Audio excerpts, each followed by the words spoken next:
Welcome back to EV News Daily. Coming up today, Rivian are the next car company to get access to the Tesla Supercharging network. Starts soon as well. The Tesla Model 3 Ludicrous. And we'll talk Mercedes Vision EQXX setting records. Plus, stay tuned because later in the show, I'll tell you about one of the cheapest places to charge your EV. Well, good morning, good afternoon, good evening, wherever you are in the world. Welcome back to EV News Daily, your trusted source of EV information. No show yesterday, and that was because I was travelling. I did 7 hours round trip in the Polestar 2. I'll tell you how my 2 big charging sessions went if you want. If you don't care about my personal life, then I'll leave that till the very end. Today is Tuesday, 19th of March. I'm Martin Lee, and I go through hundreds of EV stories every day and whittle it down into maybe 20 minutes or so that, well, it's like a TLDR really of the EV world, so that you don't have to. We go live at 5 p.m. UK. That's currently 1 p.m. Eastern, because there's 4 hours between us at the minute, what with clock changes. Patreon supporters get the episodes as soon as they're ready and ad-free. Be like them by clicking on a link in the show notes. Well, let's start with that Rivian news then. Another big day in the world of EV charging, at least in North America, because another car company gets access to another bunch of V3 Tesla Superchargers. This time, from next month in April, it's Rivian's turn. R1S and R1T drivers equipped with their free adapter. Yes, their free adapter. Their J3400 to CCS1 adapter, enabling access to the supercharging network. Rivian drivers get another 15,000 places to charge across North America, on top of about the same CCS1 native charges. The integration of Tesla Superchargers is helped, they say, by Rivian's homemade in-house management of hardware and software. We'll get round to that in a moment. And Rivian say their digital platform with the mobile app and the in-vehicle infotainment system all designed themselves enables it to be seamless. So let's get into what Rivian said about this yesterday then. Rivian vehicles are now compatible with the Supercharger network, was their headline. And this looks like it's going to be a very simple, much like Ford doing it with the F-150 Lightning, the Mach-E, and I guess some retail customers of the E-Transit, but either way, this looks like it's going to be very seamless, very plug-and-chargy. Haven't got to use the Tesla app.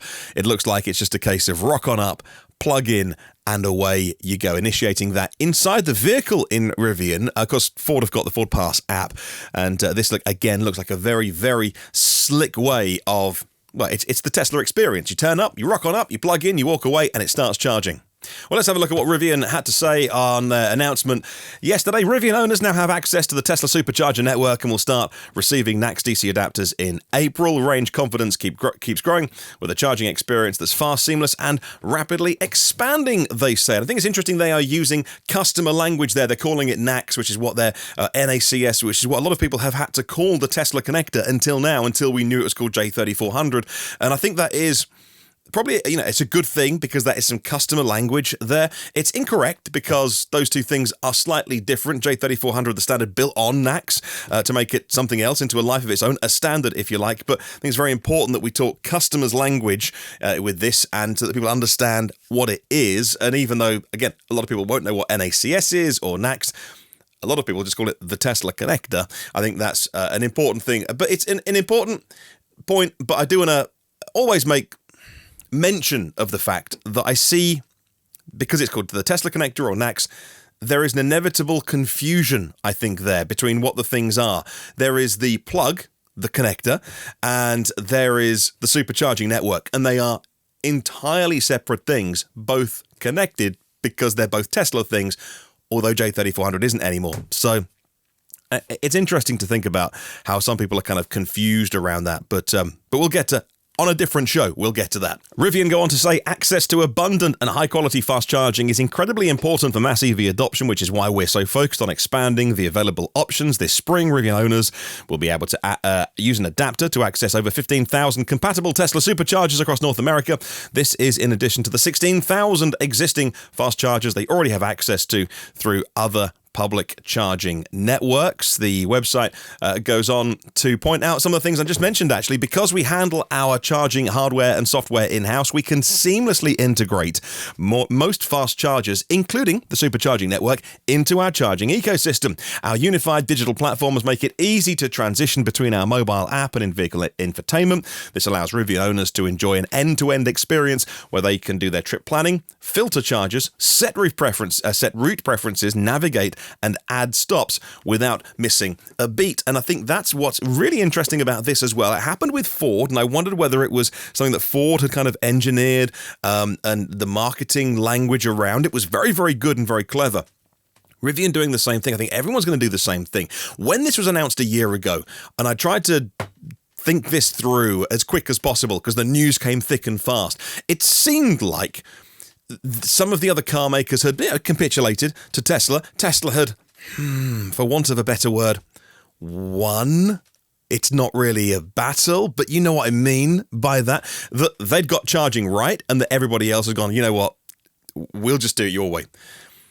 And in both the Ford and the Rivian announcements, they were both keen to say, hey, we've got charging networks where we've brought together lots of different things, and we're just adding the Tesla network in to make it even better. Ford did the same thing with theirs, which is, hey, we got all of the different chargers that we bring together. Oh, and a new network. And Rivian doing the same, which I think is very interesting, by saying, hey, we can add lots of networks. Oh, and Tesla's one of them. We'll bring them into ours.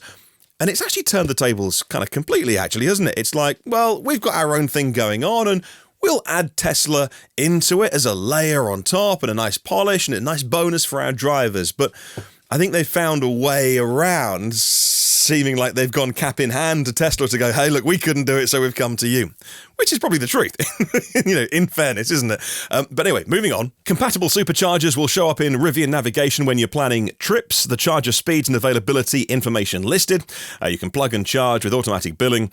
Simply plug the charger into the vehicle and charging will begin automatically without having to pull up an app. And the map that they've put on their website shows, quite clearly the Rivian Adventure network on the coasts at the moment. And the compatible Tesla superchargers, I mean, it is night and day in terms of those areas, those charging deserts, if you like. If you don't live somewhere with lots of DC fast charging, the routes that it opens up is just fantastic.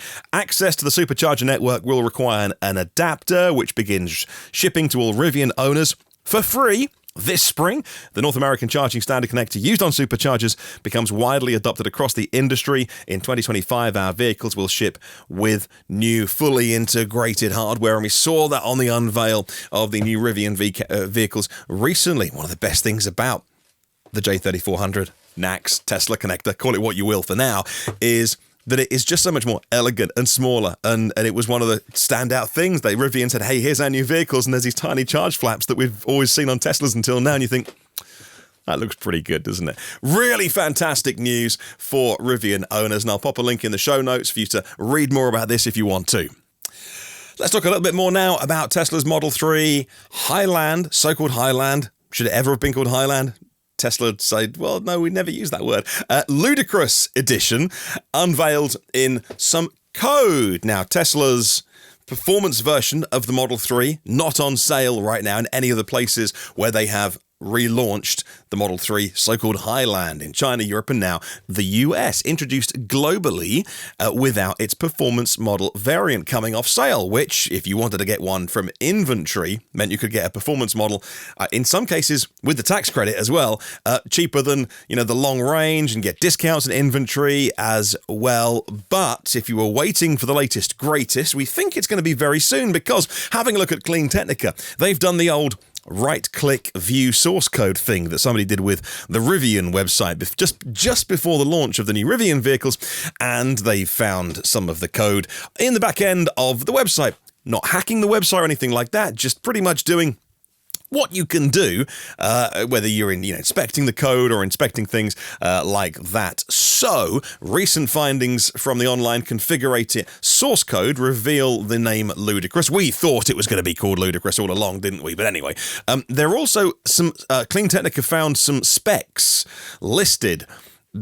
They're probably placeholders because it said 310 miles of range, 162 miles an hour top speed, 0 to 63.2, and we think that acceleration time will be under 3 seconds for the Ludicrous because it's getting a redesign, a re-engineering we would assume that all of those 310 miles of range, 162 miles an hour top speed, that one might stay the same, but certainly the 0 to 60 time would probably change, you would think, upon official release. Well, the Ludicrous model has been spotted in the back-end code for both the US and the European markets, hinting at a potential simultaneous release in those regions, and links to the post on X and Clean Technica in the show notes if you want to read more.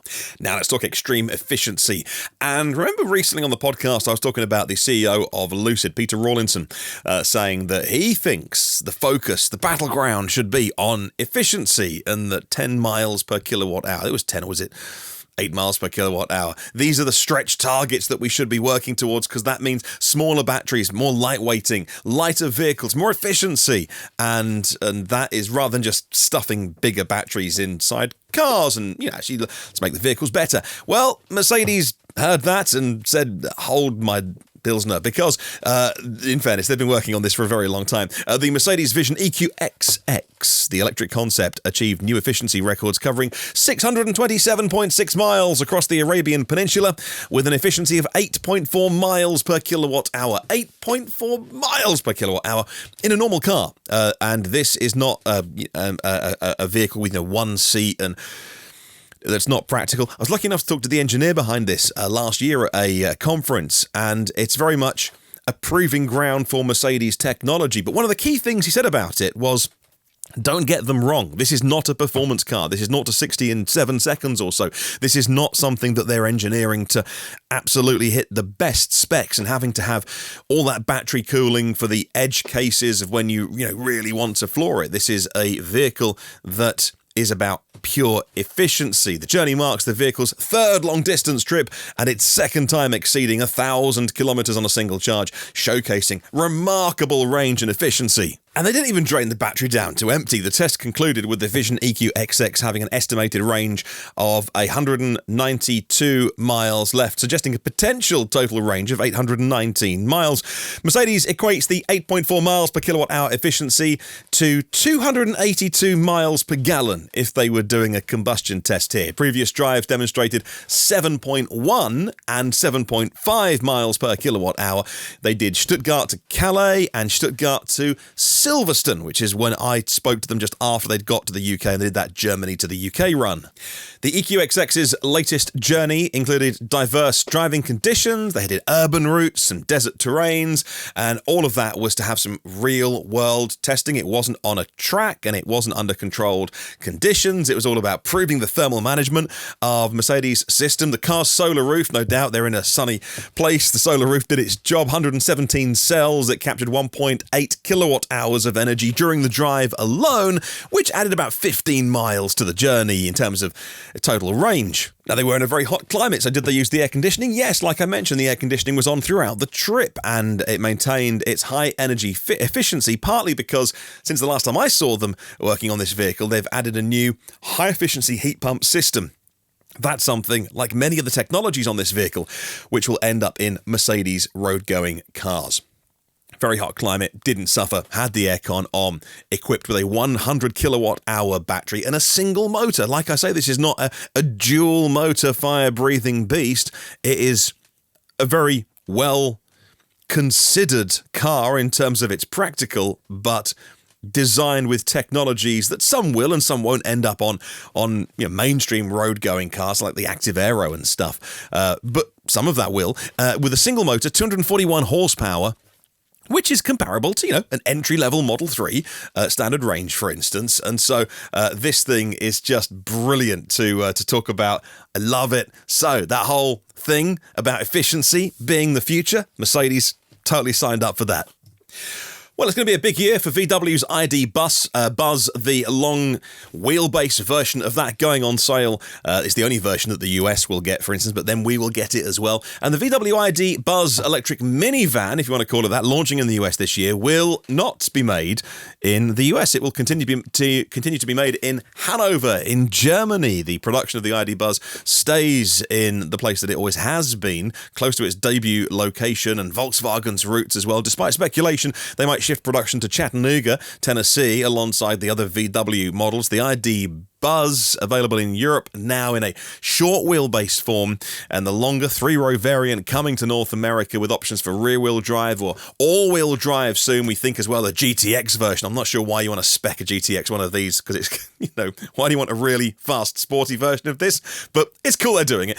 It features the larger 91 kilowatt-hour battery, new software as well. That's compared to the European 82 kilowatt-hour battery in the short wheelbase model. And so range will obviously be improved, but then it's EPA versus WLTP. So if you get 250 miles out of this, then I think you're doing really well. No, you won't be going into the complete wilderness and some of the places that you'd take a combustion RV. That's not what this vehicle is for, though. While the US pricing remains undetermined, ID Buzz will be priced higher than typical vans, camper vans, minivans, whatever you call them, where you are, because of its electric drivetrain and its import status, disqualifying it for the $7,500 federal tax credit if you wanted to buy it, but use the commercial clean vehicle credit, possibly the leasing federal tax credit workaround, lease this vehicle and you still get the discount, and the long wheelbase version of that should be very, very popular here as well.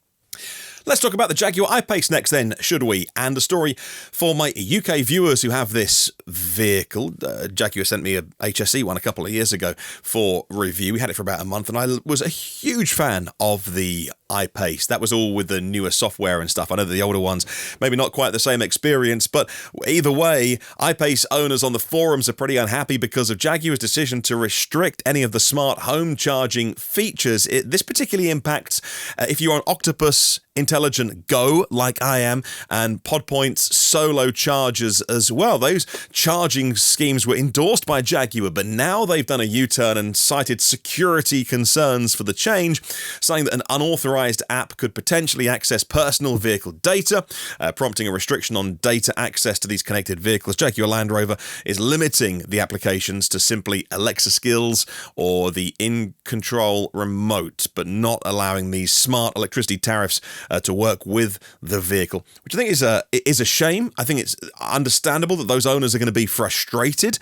Jaguar Land Rover saying they're safeguarding customer data and vehicle integrity, but I've got no worries about that. You don't have to open the whole vehicle up. I'm on Octopus Intelligent Go, and it's a huge saving. Now, some owners on the forum saying that they're spending 30% more rising costs of charging, but it's actually, I think it would be way more if you can't integrate with those and you haven't got a charger that can integrate. Now, I've got on the driveway the Polestar 2 and the MG ZS. Neither of those natively work with the Octopus Intelligent Go tariff, and so but my charger, a Zappy version 2, does, and so it's the charger that. This change wouldn't affect me, but it's about 7 or 8 pence overnight, and around 30 pence during the day. So it's significantly different, and it's a fantastic tariff, by the way.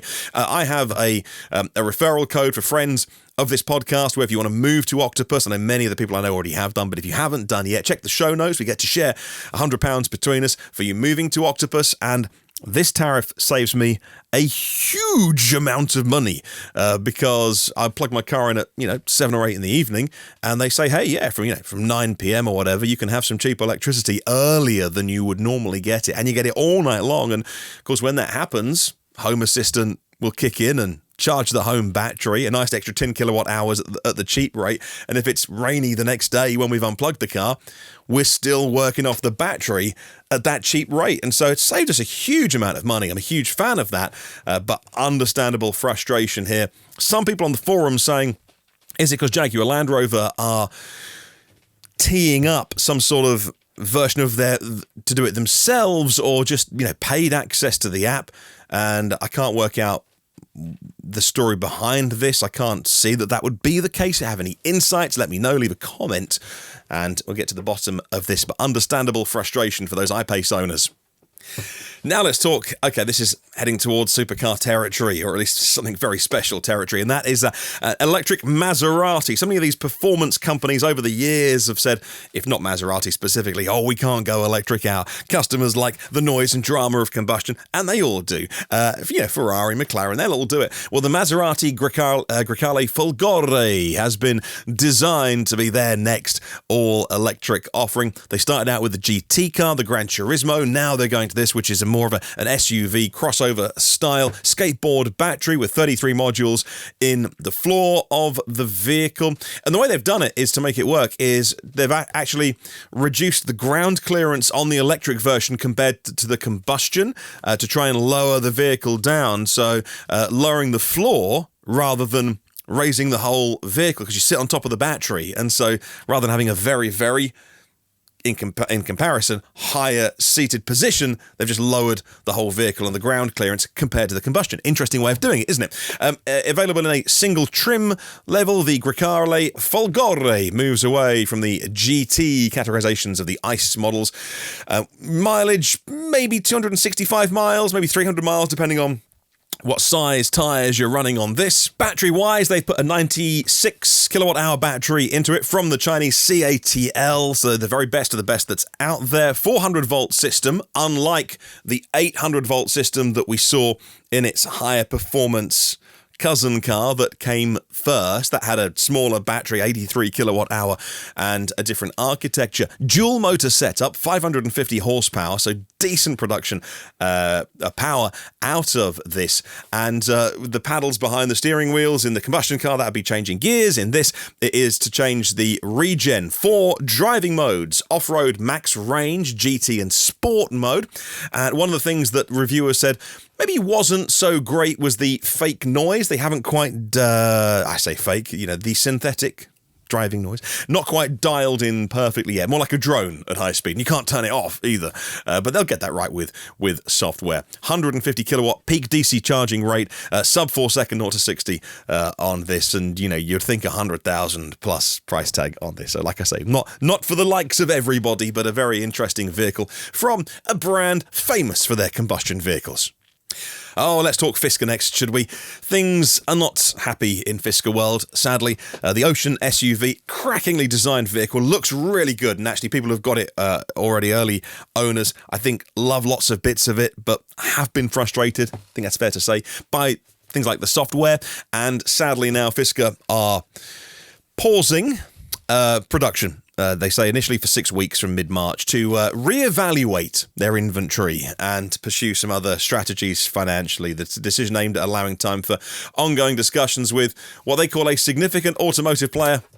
It's Nissan. We all know it's Nissan, but they say a significant automotive player regarding the creation and production of an EV platform in the US. It's Nissan. They want the truck stuff, but really, what do Nissan need Fisker for that Nissan couldn't do themselves? I don't know. Anyway, a recent financing round promised Fisker up to $150 million, depending on the successful filing of their financial reports from last year. And so we'll see if that money does come through. Shares plummeted by 16% in a single day yesterday, with a decrease of about 90% in the current year-to-date alone.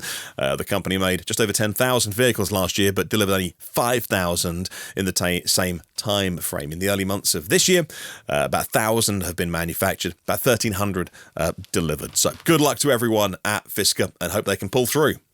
Let's talk electric buses next. I love stories like this. Stockholm is initiating a tender for 380 electric buses to go fully electric in their public transport fleet in Stockholm by 2026. Approximately a third of the bus fleet is set to transition to zero emission over the next few years. The effort beginning with a tender for bus operations in parts of the area, with the current contract set to expire next August and then going all electric. Future tenders will address other parts of the area, and the move to electric buses has started already. 29 of them on the roads in parts of Stockholm, and in the upcoming winter, parts of the area scheduled to introduce another 200 electric buses as they move towards electrifying public transportation. And I love this because so many times over the years, how many times have I said it? I brought you stories where so-and-so city or town or area has bought 5 new electric buses, and I want to go, yeah, but we want to hear about 500 new electric buses. And so I love stuff like this. Nice big order. We'll finish up with a couple of bits of charging news around the world. In the UK government extends a £350 grant covering up to 75% of the cost of purchasing and installing EV charge points, now including residents that don't have private driveways but with access to on-street parking. EV owners have to seek approval from their local council for the installation of cross-pavement charging solutions. You go online to do this.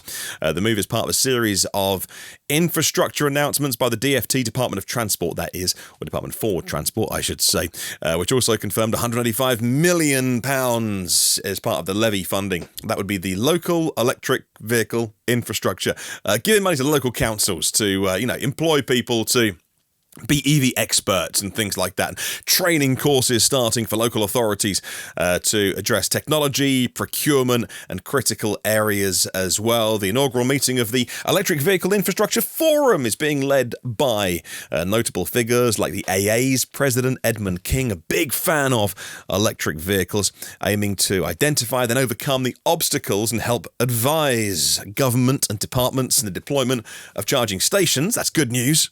And finally, where's the best place to charge your electric vehicle? Well, Ohio would like you to know that their doors are open if you'd like to move there and charge your car, because it's one of the least expensive places to charge in the United States. The average cost to charge an EV in Ohio at public stations is 38 cents per kilowatt hour. That's below the national average. US average pricing is 45 cents per kilowatt hour, according to Stable Auto in Ohio. The challenge for EV drivers may be more about the availability of public charging stations than the actual cost of charging, but good news that some states are able to offer much lower charging costs. And so, yes, I wasn't on the podcast yesterday. In case you were wondering where I was, I had to do a little bit of travel yesterday, and that is from my home in Dorset up to Birmingham and back. So it's about a couple of 100 miles up and a couple of 100 miles down. It's around the low teens, about 13, 14 degrees here at the moment. I was traveling during the day when the motorways were going to be a little bit busier, but I always try to stick at about 68 or 70 miles an hour on GPS. So not going over the speed limit, but not going particularly quickly. And I have to say, I had two incredible charging experiences from two big charging stations that I wanted to go and check out. The first of them was an InstaVolt station at Stroud Park, and that is it opened last March. Been open about a year now, and I hadn't been there. And for my YouTube viewers, if you're watching the YouTube version of this show, I'll pop a picture up on screen, and that's just half of it. There's like 40 chargers here. Now, the InstaVolt stuff is just off the motorway, and then just further down, there's a big Osprey installation as well that I didn't get to. But the InstaVolt installation at Stroud Park is wonderfully made and brilliantly signposted, has a variety of charging hardware. So I used the Alpatronic chargers, the hyperchargers, because they were the first ones I pulled in, and I swung into it, because they can charge at 150 kilowatts, but the Polestar was half full at that point, and it still pulled like 130, and then it ramped down. And so I've got some BYD chargers here as well. A large area painted on the floor, which is kind of green, that I saw an EV truck pull into, and they sort of pulled through and blocked about 4 chargers. But there was loads of spare chargers. It's not a proper pull-through design, but they did need to do that to get the cable to the EV truck, but it was fine. It wasn't blocking anybody. I popped in, got myself a quick Costa, and was on the way again. So I stopped for 10 minutes there, and then up to Brum, then down again. And I wanted to stop at, I needed about a 10 or 12 minute stop. And I chose to go to the M4 services that intersects with the A34. If you know that route, then you know how incredibly busy it is. And at that motorway service station for years, there has always been, again, I'll put it on screen, there's always been a couple of the old legacy grid serve chargers that took over from Electric Highway. I can't tell you, the M4 runs east-west from London over to Bristol. It's such a busy road. A34 intersects it up and down. And these chargers, there was always a queue. And there was 2, I think, or 3? Maybe there was 2.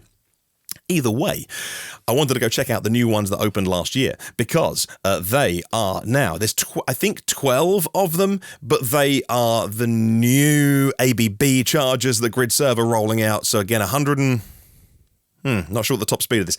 Anyway, I arrived with 4%. So I got 149 kilowatts straight away on the Polestar. And it was one of those ones where it was a mad dash because the car charges pretty quickly. They've really helped that they've software updates over the years have sorted out the charge curve of the Polestar. I gather I've only had it for 6 weeks. But it really, it held way past 50% over 100 kilowatts. And I didn't need it. I didn't need that much. I was just watching it charge really quickly, had a nice proper break for like 18-20 minutes, and then I spent about 10 or 12 pounds more than I needed to. I could have unplugged and made it home. And so that particular charging location is such a busy one, and it was busy when I was there yesterday during the day, about 2 in the afternoon coming home. And congratulations to both of those charging networks. It really was a fantastic experience. Clean, tidy, wonderful hardware. We've just talked about US pricing, I must admit. It is expensive. You know, it's 70, 80p. I would say DC fast charging on average around the UK in many places. It shot up a couple of years ago, never came down again. So, but I didn't mind because I don't really travel very much. I'm making this show for you, and it was a great experience, and it was wonderful to know that I would be passing on good news today rather than having a moan about charging. So just fantastic. Any of your good charging stories? I'd like to hear those. Let me know. And as always, thank you to our Patreon legends for supporting the show. Well, you can support the podcast by, just listening to the free version and hearing the odd ad or two. Or you can watch it on YouTube and watch the odd ad or two. But really, I pay my way by the Patreon fans. This is all I do. This is my job now. And this is 100% of what I dedicate my time to. And I couldn't do it without the Patreon legends at patreon.com/EV News Daily. You can sign up for $5 or $10 a month, maybe more, for individuals or organizations. And thanks, as always, to our premium partners, Porsche of the Village in Cincinnati, Audi of Cincinnati East, Volvo Cars of Cincinnati East, National Car Charging on the US mainland and Aloha Charge in Hawaii, Derek Riley from Nevo.ie and the Nevo EV Review Island YouTube channel, Octopus Electriverse, global public charging made simple with one app and one map, and Lease Plan Electric Moments, all the tools and guidance EV drivers need. Have a good and see you tomorrow. And remember, there is no such thing as a self-charging hybrid.